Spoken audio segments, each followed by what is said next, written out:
ഒരു ദിവസം താറാവുകൾക്ക് കഴിക്കാൻ ഒന്നുമില്ലാതായിരുന്നു.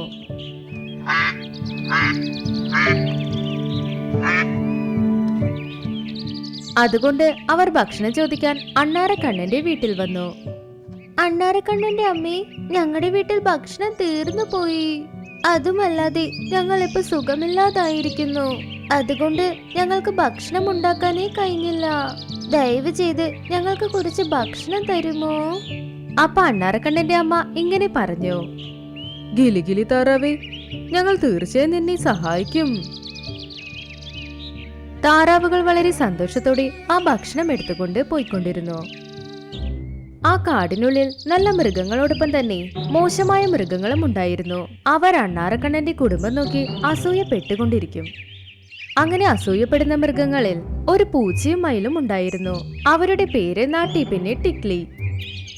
രണ്ടുപേർക്കും അണ്ണാരക്കണ്ണന്റെ കുടുംബം ഇഷ്ടമേ അല്ല. അതുകൊണ്ട് അവർക്കെതിരെ ഒരു ചതിക്കുഴി പ്ലാൻ ചെയ്തു. ചേച്ചി, ഈ അണ്ണാരക്കണ്ണന്റെ കുടുംബം എല്ലാരെയും വെറുപ്പിക്കുന്നുണ്ട്. അവരെല്ലാവരെയും സഹായിക്കും. അതുകൊണ്ട് എല്ലാവർക്കും അവരെ ഇഷ്ടമാണ്. ഞാനൊരു മയില, എന്നാലും എന്നെ ആർക്കും ഇഷ്ടപ്പെടുന്നില്ല. നീ പറഞ്ഞത് ശരിയാണ്. നമുക്ക് രണ്ടുപേർക്കും ചേർന്ന് അവരുടെ കുടുംബം നശിപ്പിക്കാം.